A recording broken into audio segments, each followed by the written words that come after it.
Welcome back to the channel, guys. I hope you're going well. We are here to preview the Las Vegas Grand Prix together. Got a few notes and few topics that I wanted to run through with you guys. So absolutely, let's get straight into it. So just while you're coming in and taking your seats, I wanted to talk about the driver's mentality, and that wasn't on my list just before I heard Lando Norris speak. So just keep that in mind as well. There's a few things that I heard him say which were a bit interesting, which I want to dive into. Do post your questions in the chat. I can bring them up here as well. As you can see, Erica says hello. Outlaw F1 says let's go. So I'm going to keep those going through the live stream as well. Hello Ajala, how you going? Hope you guys are well. So yeah, the mentality piece, which I wasn't going to touch on, but I do want to touch on. We're also going to talk about the weather, track characteristics, how to drive the circuit, DRS zones, overtaking strategy, who's got what in terms of upgrades, predictions, race strategy, weekend tire compounds, tire limitations. So there's a few things. I'll take some questions as we go along as well. So the first thing I wanted to speak about was what Lando Norris has said in the press conference coming into this weekend. So if you're a McLaren fan or you're a Lando Norris fan, you might want to just close your ears for a minute because what you're about to hear is not good. So he's in the Thursday press conference. Tom Clarkson, I think his name is the FIA interviewer. He asked Lando a pretty good question, actually. He goes, "What's your mindset coming into this weekend?" And Lando says, and I quote here, "It's been hard after Brazil, but it doesn't change my approach. My approach has been correct. I've been performing well and doing a good job. I don't need to change anything." That for me, as a specialist technical driver coach and mentor, rings alarm bells, because you don't need to change anything. Like, obviously there are things which you need to be changed. You need to change that. I think that's what needs to change. The mentality has to change so that then the results can follow. So he seems like he thinks like he's done a good job lately, but like even in the last race, he was on pole and finished P6, I think. Or I can't remember where he finished. But then in Austin, he had the lead and lost the lead. So in the last few races, like, I'm not sure where this is coming from. Like, that I don't need to change anything and I've been doing a good job and performing correctly. It's a little bit strange. So I might just keep going here, because Crofty then starts asking questions, and this is where it really gets interesting. So Crofty goes to Lando, "Lando, you look cold. You look freezing. Do you need a coat?" And then Lando goes, "Yeah, I am. They didn't pack our normal coat." And then Crofty goes, and this is like a little stab here or some sort, "Is that attention to detail that you need to carry forward into next year then?" So I thought that was interesting, and particularly coming from Crofty now, like, who's British, who's the commentator of the sport. He's also seen what we're all seeing, which is that there's some talent in Lando that is not being extracted in the right way. And so his little stab there was to say, like, come on, Lando, like, just get it together, right? So that's something really strange that you wouldn't normally hear from Crofty. So he continues and he goes, "What have you learnt this year that will stand you in good stead for next year?" So what Crofty's looking for here from Lando is, "Yeah, I messed up a few starts. We could do a better job on race strategy. I haven't been that consistent. We've had the pace, but there are a few things that I'm going to work on in the off season, and I'm going to improve moving forward into 2025, and it's all going to be good. And I'm willing to turn those stones over and talk to the right people and do what I need to do." He's expecting an answer like that. The answer he gets from Lando is, "I have what it takes to be a world champion. Since the summer break, I've done a very good job and I have performed very, very well. I wouldn't change many things. I know that I'm not perfect and I need to make improvements, but for the first time, I can say that I have what it needs, what I need to fight for a championship." I don't know where this is coming from, guys. Like, this is really strange. Again, the answer that I just gave that he should have given doesn't stack with the answer that he's just given there. Like, he's saying, "I've done a very, very good job." Like, I don't, if a good job is losing the lead and losing points and making bad strategy calls and locking up at turn one and, you know, not responding to the aborted start in the right, if that's a good job, then cheers, I I don't know what to say. It gets even more interesting because they've asked him some more questions where he's replied that I got lucky in Miami to win that with the safety car, and then Max got lucky this time around. So he's still attributing that to luck, which it just shows that he's taking a while to learn. Like it's taking a long time for this to sink into Lando. They ask him about the F1 75 event, and he says, "I'd rather be relaxing and preparing for the new season." Again, those things don't really stack up for me either. Relaxing and preparing for the new season are two very different things, my friend, if I'm talking to Lando Norris here. Relaxing is relaxing. You put your sunnies on, you go to the beach, you relax. Preparing for the new season is not relaxing. That's work, that's your job, that's your profession. That's where you need to that's where you're going to have to suffer a little bit in the preparation to become a world champion. So I don't know what to say, guys. Ask me in the chat if you have a few questions on that. But this doesn't look good if you're a Lando Norris or McLaren fan. I don't think he's got the right mentality going into 2025 at this point as at November 2024. So keep an eye on that with that sort of attitude and that sort of mindset, even just coming into Vegas this weekend, like aiming for a win. It's all like honky dory. Like, yeah, everything's all good. I've been performing really well. I'm super happy. I've got what it takes to be a champion. It's like objectively, you don't. So that's really confusing. I don't know if it's just positive self-talk and positive reassurance, but it's also like delusional to some extent as well. So it's not good. I would not be recommending that. So yeah, Johan, if I've got your name there correctly, he's in complete denial. 100% agree. Like, I don't get it. I don't get it. I think he needs someone beyond my skill set now at this point, like a psychiatrist or psychologist or something in sports psychology to like iron that out before we work on other things like strategy and all of that. Okay, so I thought I'd share that with you because it was just more of the same. Like Lando's not learnt, and to the point at which you lose the lead at the start 7 or 8 times. Like I said before, it's taking a while for Lando to catch up here. Yeah. So yeah, you guys are coming in the chat with some good comments. So just while we're on it, we might answer a few questions. How could he react if Oscar steps ahead in performance? Absolutely. Like that would be if Oscar finds the lap time to suit his mentality, Oscar's mentality I'm talking about, then like it's all over at McLaren. Lando won't be looking at world championships. He'll be looking at whether or not he needs to, like he can keep that McLaren seat or not. So there's a lot of work that needs to be done. Low track temperatures expected. Yes, I'm going to touch on that right now. Give me 2 seconds. Let's bring up the weather and have a look at it together. All right. Hopefully you can see that on the screen in front of you. So we got the weather. Cold in Vegas, as we said and as we expected. Very cold, I guess, because if you can see here, so I've got the Friday, Saturday, and Sunday in front of you. So we've got 19 and 7, 23 and 12, 19 and 8. So I guess the crucial thing here is we're going to be running around towards the night. I think that's when most of the action is going to happen. So on Friday, we're looking at, just over 10, 11, 12, 13 degrees. Saturday, it looks better. So this is interesting, right? For qualifying, we're looking at 18, 17 degrees, which is not cold at all. Like that's pretty reasonable. That's fine. But Sunday is where it really drops off. So you've got qualifying on the Saturday, which is going to be in fairly normal 17-degree condition. But then you've got the race on Sunday, which is going to be on, I think it's past 11, even midnight. So it's going to be 12.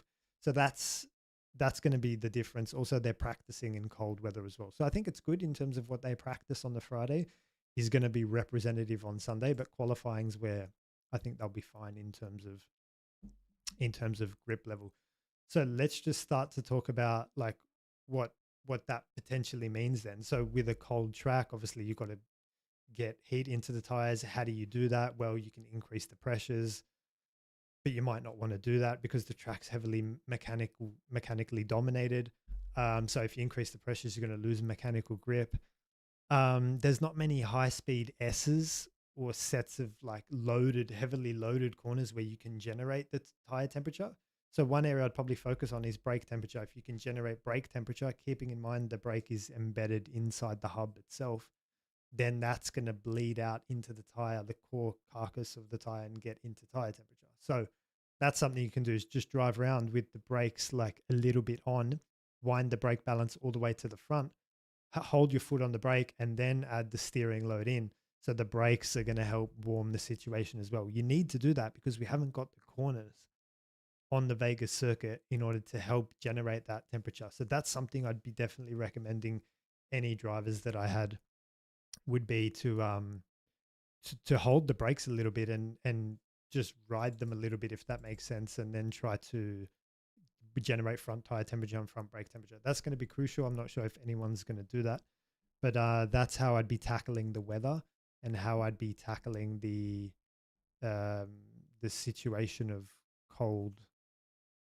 Vegas and long straights and so on. So let's take a look at the track characteristics. I'm just going to bring it up here as well. Give me 2 seconds. All right, track characteristics. Here we go. All right, hopefully you can see that on the screen in front of you. So we've got start finish line down here, and there's a bit of a kink here in this straight. So it's, people say this is not a corner, but if it was to start raining, this would be a corner. You can bet your bottom dollar on that. We've got an increasing radius corner to start with. So what does that mean? Well, increasing radius, you're turning and on throttle at the same time. Traction is going to be a problem through turn one. We've then got constant radius. Again, you want to keep minimum speeds high here. You want to keep downforce active and flow onto the straight. First DRS zone is down here.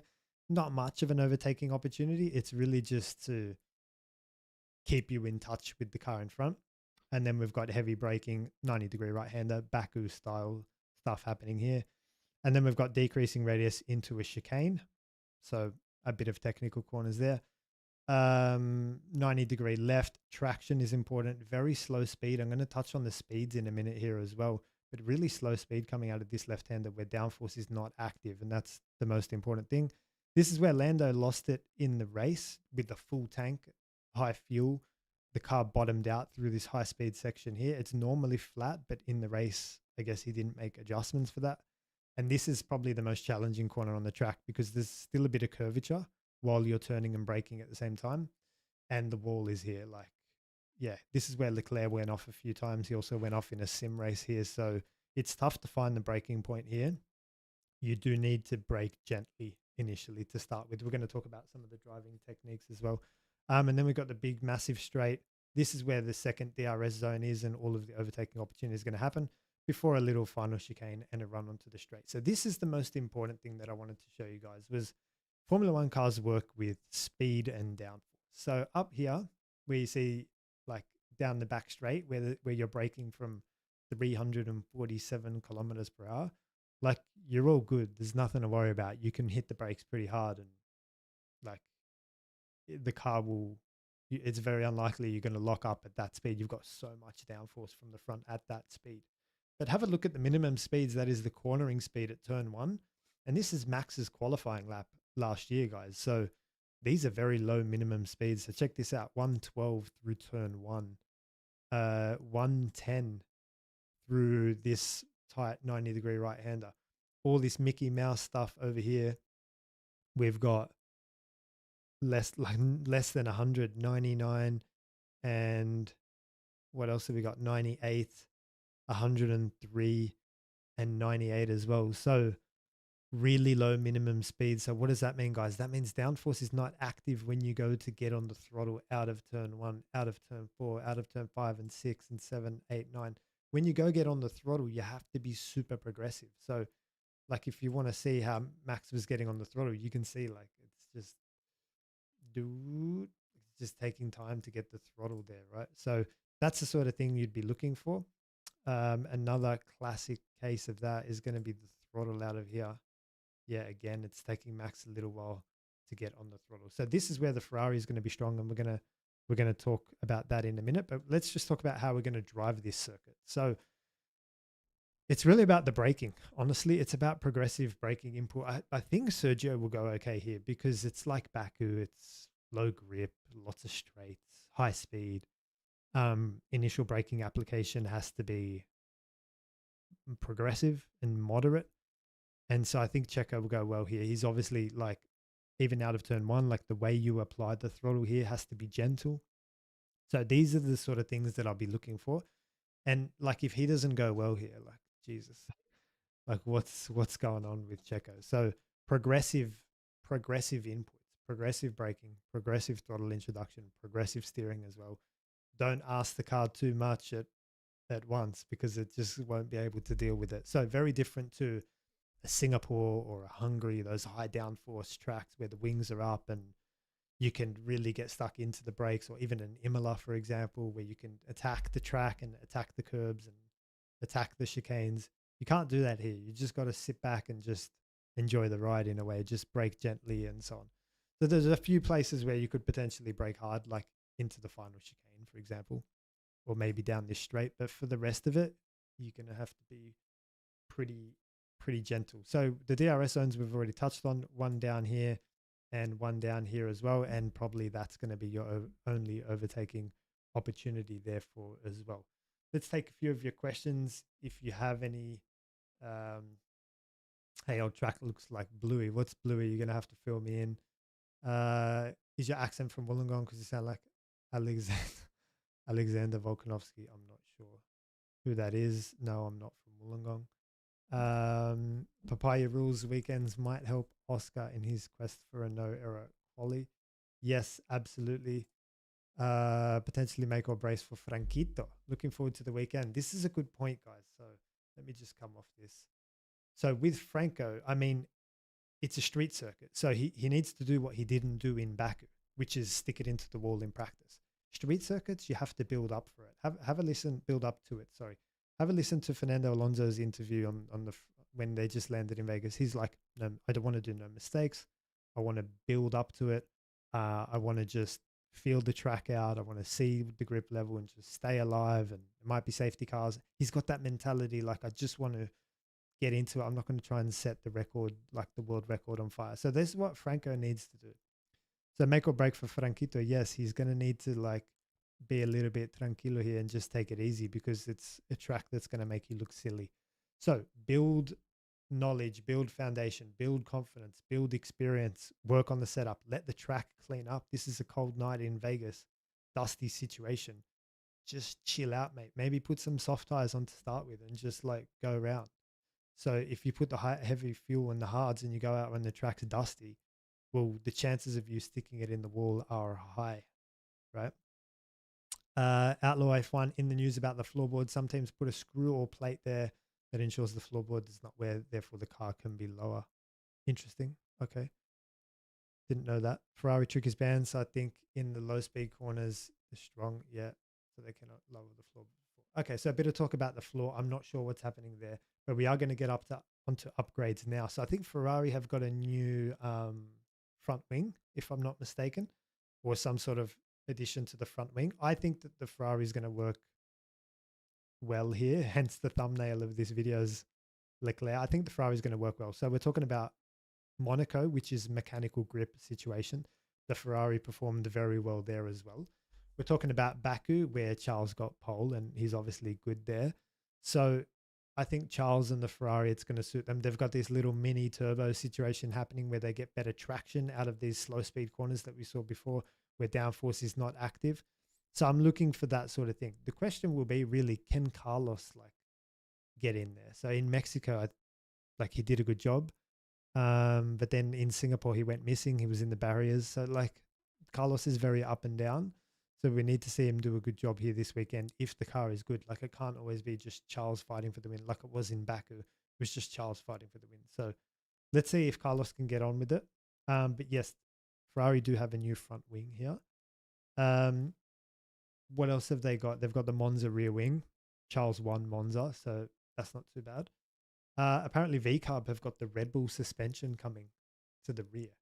So we'll see how they go. I like Liam's mentality. I've said that on this channel before.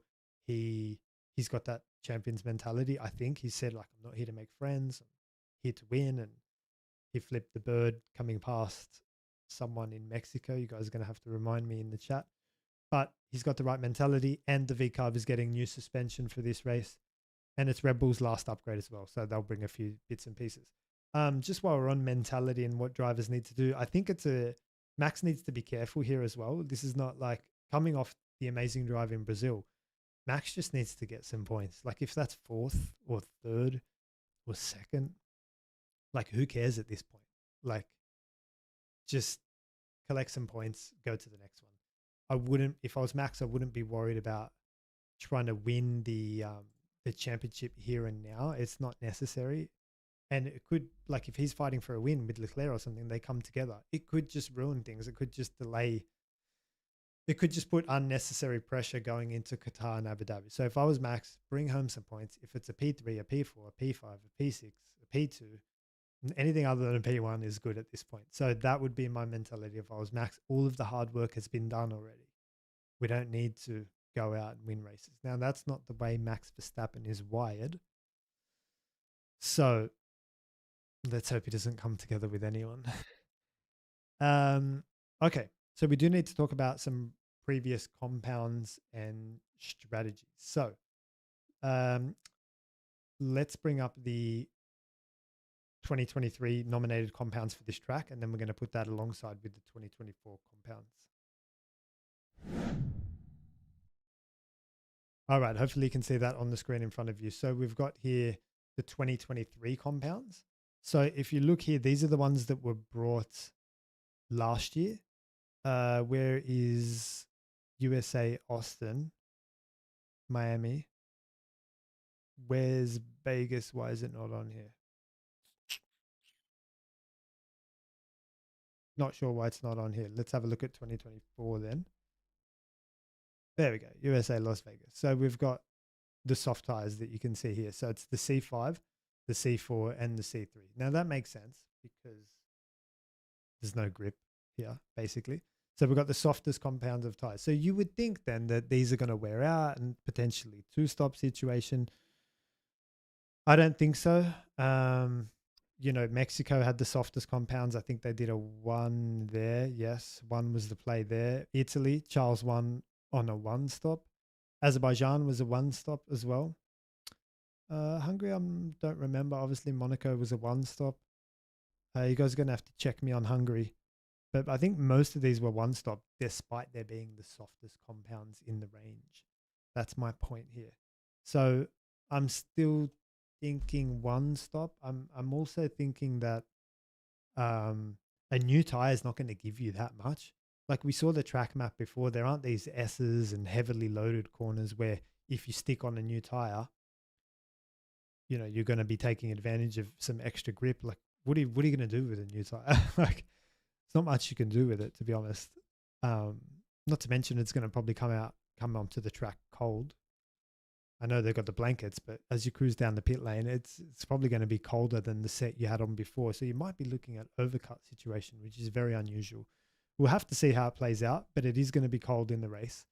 And switching on a new set of harder tires, like if you switch over from mediums to hards or something, it's not going to be straightforward to get that thing going straight away. So I'd probably start on the medium, stay out for as long as you can on that tire, take the hard maybe halfway through, something like that.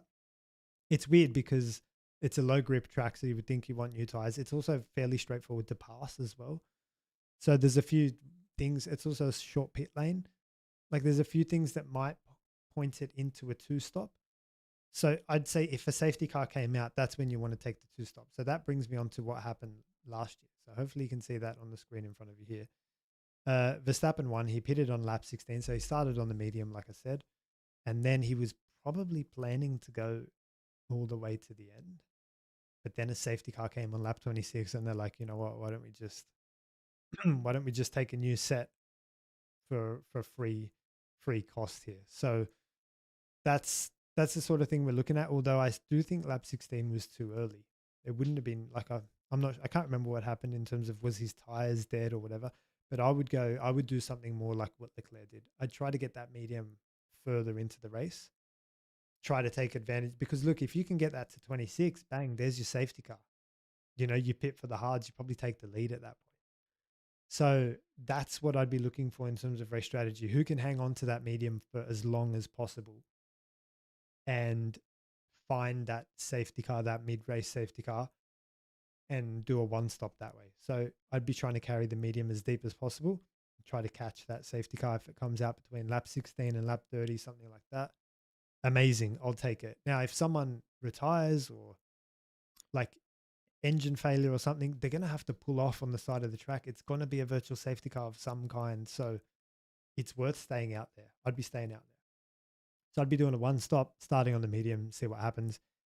If there's a safety car, you can always pivot to, like, you can always change strategy. But that's what I'd start with. Henry Williams, graining could be a big issue. Yeah, good point.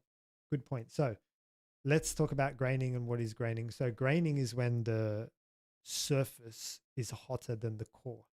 So if you think about a rubber and a razor, and you start to rub out your pencil mark, and you look at the rubber, that's graining. So the surface has been like shredded and it's hotter than the core. The opposite is the core temperature is hotter than the surface temperature, and that's called blistering. That's when you get like the volcano explosions from the tire. So yes, this can happen, but this is something that might clean up as well. Like you can get graining, and then as the core warms up, and the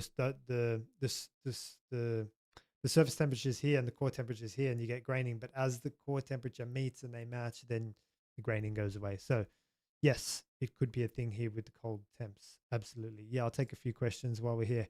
How could perform a hard medium? I wouldn't start on a full tank off the line in Vegas on the hard.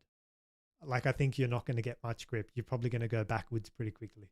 So I'd just say it'd be risky in terms of how you're going to drive that car on a full tank on a hard tire. Like, it'll be a disaster. It'll be an actual disaster.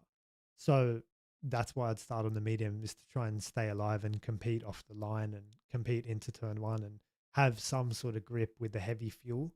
Once the fuel comes down, the track's warmed up, blah, blah, blah. Fine, stick on the hard. So that's the logic for that one. I hope I answered your question. David B, fresh air is king, so the medium, if you can get in front, would be brilliant. What do you mean? So medium, if you can get in front, would be brilliant. I'm not sure what you mean there. I'd start, like I said, I'd just start on the mediums. Erica, what's the best thing to do here for tire management? Good question. Very good question. So there's a lot of traction zones here. We spoke about the low minimum speeds. I showed you on the graph where downforce is not active out of turn 1, turn 4, turn 6, very low minimum speeds. So in order to protect your rear tires, which is probably going to be the limitation, it's all about gentle progressive throttle introduction. Don't spin the wheels too much. Throttle mapping, if you can map in a gentle throttle mapping, on throttle differential settings, short shifting as well. So just dulling the revs to not get wheel spin. You don't want to overheat those rears in these traction zones. That's what we're looking for here in terms of tire management. And that's what they need to be doing from the outset. It's very easy to do, is to get greedy on the throttle, and then you overheat, you get blistering, you get graining, like our friend said before, and then you're in a vicious circle of graining, overheating, sliding. It just becomes dramas thereafter. Hola, great to catch you live. Hola, ¿de dónde eres? Where are you from, my friend? Let me know in the chat. Might make quali for pole interesting. Yeah, I think that's going to be probably the highlight. As it is in all street circuits, I really enjoy quali. Kayla, you're here from Cameron's channel. I've seen you around on Cameron's channel. Welcome to the live stream. You could only really manage tires if you have clean air. Yes and no. So yes, you're right most of the time. But that's generally when you're going through high speed corners like S's, and like imagine following someone through the S's in Suzuka. It's going to be dramas for your tires, right? But here with these slow, we saw the minimum speeds again. I'm going to reference them again. With these slow minimum speeds, not the S's that we have in Suzuka or Austin and all of those circuits. It's kind of just traction zones. So I don't think that dirty air is as bad as in a Silverstone or an Austin or a Suzuka, if that makes sense. I hope that makes sense, Kayla. Let me know if it does in the chat. Henry, do the teams close their brake ducts because the brakes would be really cold? Yes, they can play with that. So the brake openings, they play with the whole thing, the radiator cooling, the brake cooling. Every track is different, the different air temperatures and different straight lengths. So yeah, that's just the normal setup parameter. Are you from Melbourne? Okay, you're Italian, but always great in Spanish. Well, io parlo italiano anche. Saludos desde Buenos Aires. Hola, gracias por venir. Si tienes una pregunta, if you have a question, put it in the chat. Ponerlo en el chat. Gracias. Estoy aquí para ayudar Franquito siempre. So if Franco needs any help, I am going to offer some advice. I already offered some advice, which was just start slow, mate. Build up to it. Don't crash. Don't stick it in the wall. Take it easy. Build information, build grip, and so on. So those are the sort of things that we're going to be talking about. Yes. Okay, so turn one, lap one. It's really interesting. So Charles took a fantastic pole position last year. How long was it before he lost the lead of the race? Question. Let me know in the chat while I grab a drink.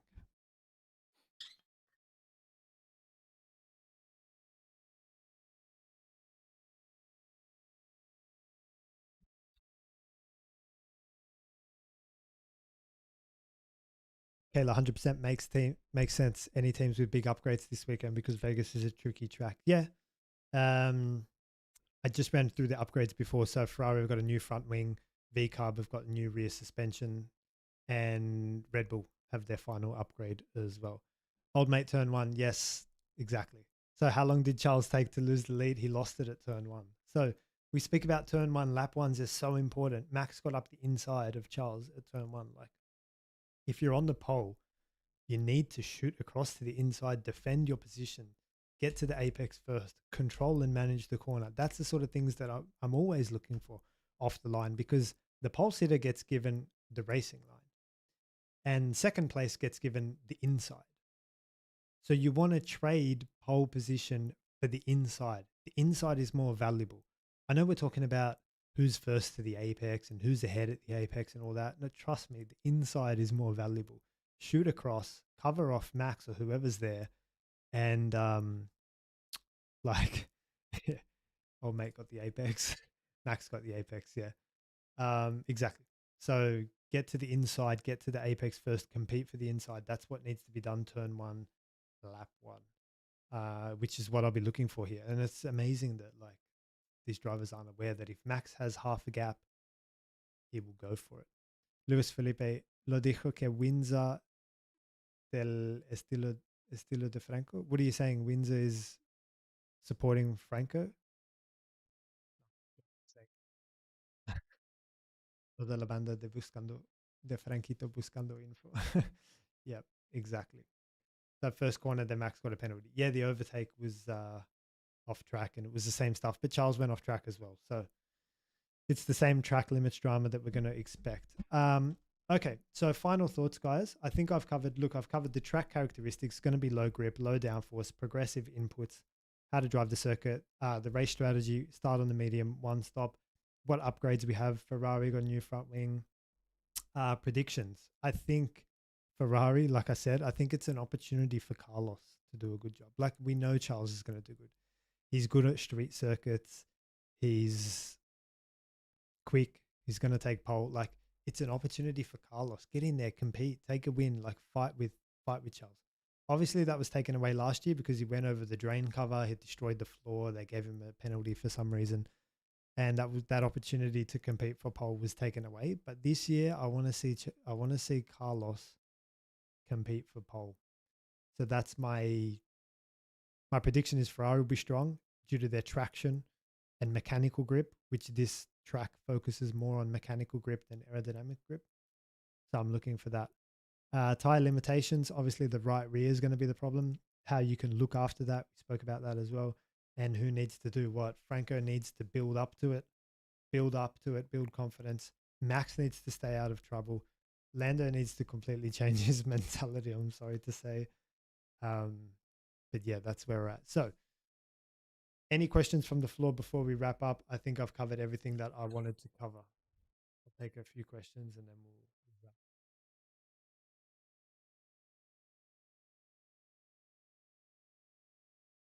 Let me know in the chat. Obviously, it's going to be cold.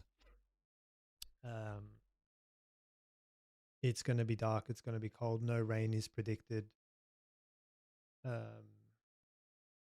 Yeah, think Ferrari will be strong. A lot of traction, a lot of low speed. So that's what we're looking at. Okay, I'll take a few questions. Kayla, first question: could Checo play a role in this race? He's good at street circuits. If he performs all of a sudden, I would be speechless. Okay, so this is a good question, Kayla. Let me just clarify.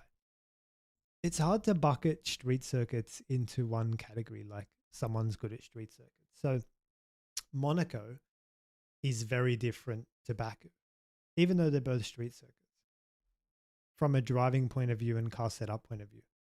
Also, Melbourne is a street circuit, and it's totally different to Monaco and Baku. You just got to be careful when you're looping all the street circuits in together. I think Checo, where I personally think Checo's good, it's not street circuits per se. It's more in the low downforce, low grip, progressive application. So braking gently, accelerating gently. Exactly what we have here in Vegas this weekend. So it's that and Baku. I know he's done well in Monaco before in the wet. It was a different situation. But I'm not sure he's like in Melbourne was a street circuit and he was nowhere. So there's that sort of thing. Singapore this year, where was Checo? Nowhere. So you just got to be like, I feel like it's more in the progressive inputs, but I do understand what you're saying. So he's good in street circuits. If he performs all of a sudden, hopefully, I mean, I was expecting him to do well at Mexico and he was terrible. So I don't know what it is with Checo. He's just been terrible this year. So could he play a role? He should. Like him and Carlos, Franco and Lando all need to have good weekends. You have faith for Lando. Expand on that. I want to double click on that. My faith for Lando is gone. Sorry. Como ves a William in Las Vegas? So I think you're saying, what do I think about Williams for Las Vegas? Should be fine. The car will be fine. The car's always been good in like the car's always been slippery. It's always been a low drag car. Siempre el coche de Williams ha sido muy rápido en las rectas. Entonces no va a tener un problema, en serio. Con el coche. Es más sobre de los pilotos. So I'm saying that the Williams has always been good. It's more about the drivers actually at this point. Sema agreed about Lando. He needs a character coach. Yes, absolutely. I won't harp on that anymore. Henry Williams in V8 supercars, they all start on the same line. Yes, they line up like go-karts, right? It's just the driver who qualifies ahead who has the inside into turn one. They could, I'm assuming you're saying that they could do this. So yeah, they could, but I like the fact that the guys have got a trade racing line for inside line. Like that's part of it as well. I'm not a big fan, honestly, of lining up like side by side. Reminds me of go-karting a little bit. But it's an interesting point. Yeah. Do you think Lando will be on the back foot a little with his crash last year and not having done as many laps as the others? Not really. I know what you're saying. Like he might lack the experience at the track and not have all of that information.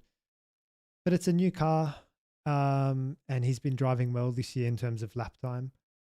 I think he should be fine. He'll have all of the data from Oscar anyway. Hopefully he's done some preparation. I think he should be fine. But look, like I said before, I'm not backing Lando to do anything at the moment. Is it true that less downforce means also less traction? Yes. Mate, when you want to go for the throttle coming out of a high speed corner, like imagine coming out of Stowe, which is like taking it 250 or 200 Ks, and then you go for the throttle. Absolutely, you can hit the throttle as hard as you want. You can't hit it hard enough because you come through Stowe and it's green light, big track, high downforce, bang, hit it. But you come out of these slow speed corners and downforce is not with you. Absolutely, you've got less traction.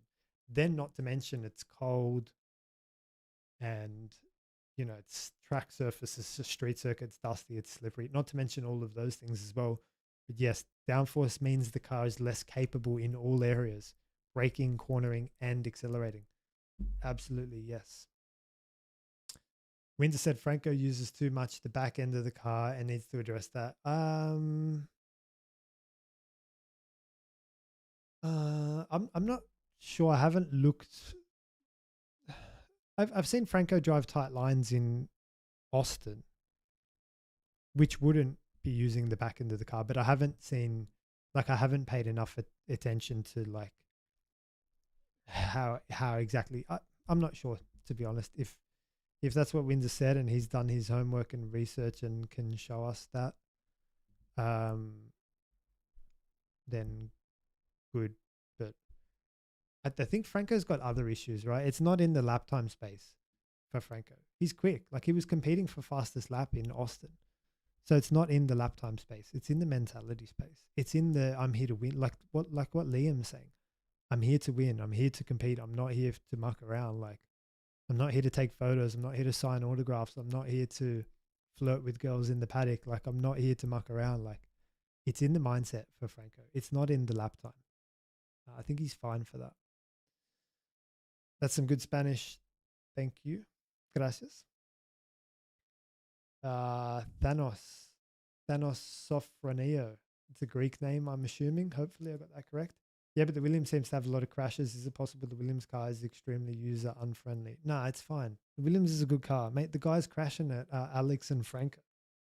That's the problem. The Williams is fine. Fine. No problem. Henry, tire pressures can get quite low with cold temps, so risk of bottoming. Exactly. I think this is what happened to Lando off the start, personally. So if you watch Lando's crash last year and you watch the car in front through the fast left right, you see sparks from the car in front. So it's touching the ground. And then you see Lando like go one way and then correct and go the other way. I think his car's bottomed out like too much. So absolutely, I agree with you. With a full tank, low pressures, bottoming out is an issue. And that's classic. When the floor touches the ground, the rear tires get unloaded and you're in the wall. So I think that's what happened with Lando. Spot on, Henry. Prediction for pole, old mate, Charles Leclerc. Yeah, Ferrari was strong. Charles is good. I want to see Carlos compete for that. Kayla, Lando's a fast driver. The team and him are not used to, absolutely, they're not used to him being a top team with a good car. I agree. They're very green at fighting for a championship. It's like they need a few years to learn how to do that, but you might not get that opportunity again, right? He needs to change his mindset and the team need to make right calls. Thoughts? Yes, absolutely. We've been saying it on my channel and Cameron's channel for so long. Like, to the extent at which you lose the lead you lost the lead off the line in Hungary, Austin, Spain, recently, Brazil. So like, there's been too many. The worst thing though, Kayla, if I can just add, is they asked him after the race and they said, "Hey Lando, what happened off the line with George? Did you get a bad start?" And he goes, that can happen in the wet sometimes. Sometimes you get good ones. Sometimes you get bad ones. In the wet, it's a little bit 50-50. No, Lando. How can you put the chances in your favor more than 50-50? How did Max get a good start and you got a bad start? How come George got a good start and you got a bad start? There's reasons for this. They've done more homework. They're better prepared. The cars are better prepared when they're coming to the grid. The tires are in a better condition. The revs are more correct. The gear is more correct. The reaction is more correct. Something in there is more correct. That's why they got a better start. It's not like luck. Like, he needs to straighten that out. He's got to take more accountability. I don't know if he is taking that accountability and then he's saying other things to us in the press. But what he says doesn't stack. Like, I don't get it. He's not going to be champion with the current mentality. He can forget it. Very interesting. Watch what will happen with Ferrari. Forbidden protection skid blocks. Yes. Apparently they've done something to the skid block, which I'm not aware of. Burak, what is the race engineer's role? Is it really engineering? Who gets to do it? This is a great question. Race engineer's role is, in my opinion, to serve two jobs. Number one, to communicate to the driver. You might think that that's easy. Just tell the driver what he needs to know, but communicate in a clear way so that the driver understands what you need to do. Ferrari recently said something to Carlos and he had no idea what was being said. Someone in the chat might know, but the engineer said something to do with the braking. And then Carlos was like, I don't know what that means. So communicate to the driver is the first thing. And trust me, that's a can of worms and a skill in and of itself. Secondly, protect the driver. You know who's I think is the best race engineer on the grid? It's the guy, Franco's engineer. What's his name? Guyton, the French guy. I don't know how to pronounce his name. Guyton. Um, sorry, I don't know his name, but Franco's race engineer is the best race engineer on the grid. The way he got Franco, I've listened to his full race team radio in Brazil. The way he protected Franco was amazing. Franco, stay alive. All you need to do is stay alive here. Trust us. Everyone else is doing this. When you pull up to your grid, make sure you found yourself a grid reference position. It's going to be 3 burnouts to the line, aborted start, stay where you are. He was absolutely protecting Franco amazingly. So communicate to the driver, like the right things in the right way, and protect the driver. Give them the information they need that's going to keep them out of trouble. Franco's race engineer is the best race engineer on the grid. And that's their role. Is it really engineering? Not really. I mean, they're not like designing rear wings. Like, I guess that's the truest definition of engineering. But there's problem solving, there's critical thinking, there's optimization, there's prioritization. There's engineering skills in there, but it's not like engineering. Lando said he wasn't ready to fight Max at the start of the season, but has now been ready since the start of break. I don't know. He's deluding himself. Absolutely. I don't know. Like the guy's absolutely kidding himself. Cool. Followed by GP. So yeah, GP's good too. Yeah, good shout. Yeah, GP, Giampaolo Lambese, Max Verstappen's race engineer. Yes, exactly. Good communicator, protects Max. I've listened to his team radio as well, and he was saying like their dialogue on when to switch, if they should have switched over to the wets in Brazil, was also very professional. So, yeah, followed by GP. You're right. GP is great as well. Regarding Lando, Semi-Dragon, regarding Lando, let's say if he and McLaren by some miracle won the World Drivers' Championship, do you think he would have deserved it? No. No. He's great in qualies, but racecraft is seriously lacking. Absolutely. Yeah, and this is my problem with the 24 race calendar. Because up to a point, up to Brazil, he could have still won it. And then I would say, but he hasn't put together a championship season. But because the car's been so good, eventually they work it out and get on top of it. So if you exaggerate this example and you say, let's say it was a 50 race championship, and we're not even halfway through. Therefore, well, Lando, the car's so good that Lando could eventually work it out and become world champion. And that's not what I want to see because he's made so many mistakes. I want to see like that you have to put together a perfect season in order to be champion. I think we need to bring that back, therefore, to 20 races. I think we got 4 too many.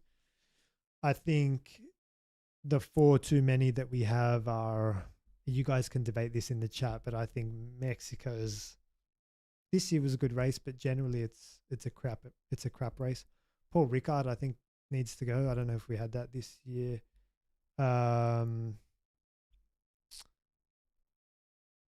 Yeah, what else can we get rid of? There's got to be 2 more that need to go, but we need to get from 24 back to 20. Also for everyone involved, the mechanics and everyone, like. Yes, thanks, Kayla. Guyton, I still can't pronounce it. Is that Jago? I don't know. He's great. Him and JP. Which circuit that's not been used this year would you like to be back? Yeah, there's a lot of good ones. Don't get me started. Magny-Cours in France, epic track. Imola. Did we go to Imola this year? I can't remember. I think we did actually. Yeah. Turkey, amazing. Quadruple Apex. Nürburgring, Hockenheim. These are classics. Hockenheim. Jeez. For sure, Hockenheim should be there. The short Hockenheim, mega. We should go there, 100%. Yeah, those ones. Turkey, Hockenheim, Nürburgring, and what was the other one I mentioned? Magny-Cours in France. Could Franco be a great driver for the future? He's shown great potential. Yes and no. I think he's shown great speed, but I'm not sure the mentality's there. Have a listen to Liam Lawson. Watch some of his interviews. That's the mentality you're looking for in Formula One. You want someone that's going to come in and say, I'm here to win. I'm not here to make friends. I don't care what people think of me. I'm here to win and only win. That's what Max had. That's what like Lewis had. Remember Lewis came in and said, I'm not here to finish second or sixth or fifth. I'm here to come first. That's what you're looking for in a chat if you're talking about world champion. Franco hasn't really come in and said that, which is not a bad thing, but it's just not like there's not greatness there. I have to be honest. I know a lot of Argentinian fans are going to shoot me for that, but it's something you either have or you don't. It's hard to coach into someone like, hey, you should be wanting to win the world championship. Like it's hard to coach in. I would love Mugello. Yeah, Mugello. Mugello's good. The ones we had in 2020 with COVID with some good tracks, Mugello was good. Yeah, you would see a lot of the time third or fourth constructors team prior year winning next year with longer seasons, extra development. Yeah, I think it just allows for too much room. I think 20's the right number. Was Russia any good? No. No, not Sochi. I didn't like that place. It's a bit like Baku in a way, but with more space. So no walls. Like there's walls, but too much runoff. Too much runoff there. I didn't like it. I think Franco is where Yuki was a few years ago. Speed demon who needs to work on racecraft.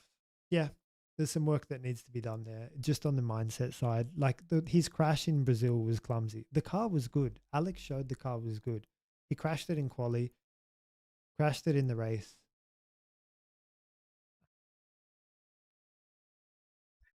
I'm Dutch, Johan Venstra. I'm Dutch, but Zandvoort is not a good track. Really? I love Zandvoort. I have to disagree with you there, my friend. Zandvoort's good. Why is it not good? Tell me in the comments why you think it's not good. I'll tell you why I think it's good. Elevation, up and down and around. That's something like we're looking for. Long corners, something we're looking for as well. Character, banking. It's got like it's characterized by curbs and elevation and cambers. You can pass. Old school gravel traps and walls are close. I like it. Reminds me of Hungary a lot. So tell me why you don't like it. We'll have it out.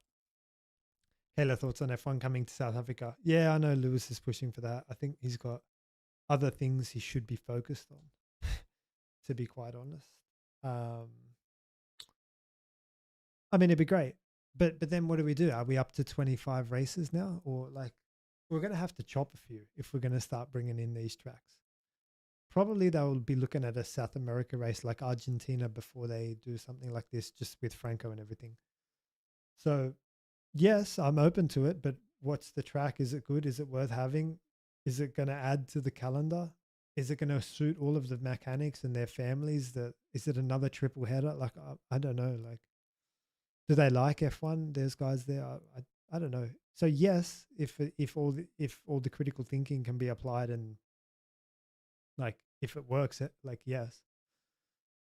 But at what cost is the question. I'm not sure. Could you make a track series, analyze it, what you need to master, even shorts? Yeah, I've done that. I'm doing that. Go to my YouTube playlists and find the track guides playlist.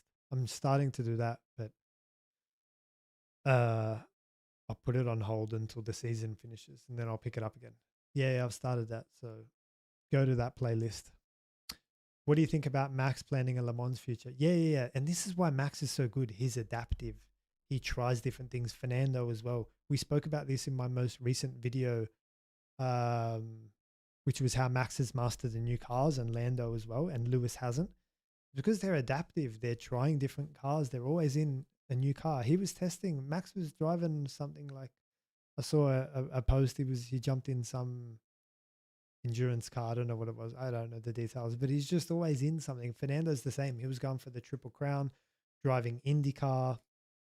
Like he's driving whatever he can. Like, so, yeah, good. Good for Max. I reckon he might do something like that after F1. He's kind of sick of all the politics, and I understand where he's coming from. Any more questions? Yeah, go check the playlist. Dinesh Kumar, why do we have tracks with bumps and curbs when the FIA has a whole generation of aero-efficient cars? Why do we have tracks with bumps and curbs? I'm not sure what you mean. You're going to have to elaborate on that. Sorry, I'm not sure what you mean. The bumps and curbs still impact the car even though they have downforce. If that's what you're thinking is the downforce negates that. It does to some extent, but actually it's a good point. So in Singapore, when Carlos crashed in the final corner, that was because he went over a bump without the normal downforce that's normally carried through that final corner. So he was waiting for a car to come through. He let the car come through and then he started his lap late and he hit the bump and ended up in the wall because the bump unloaded the car and he ended up in the wall, the rear spun. So normally the downforce would settle the car over that bump. Go and check out my Singapore qualifying analysis. I think it's on that one. And I talk about how downforce helps over bumps and resettles the car and what happened in Carlos's crash. Go check that one out. So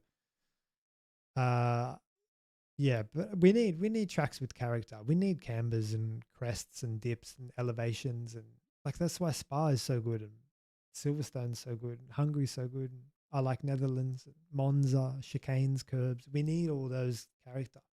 No one wants to go to Paul Ricard, or like it's just flat with like nothing doing. I don't know. I'm not a big fan of Paul Ricard.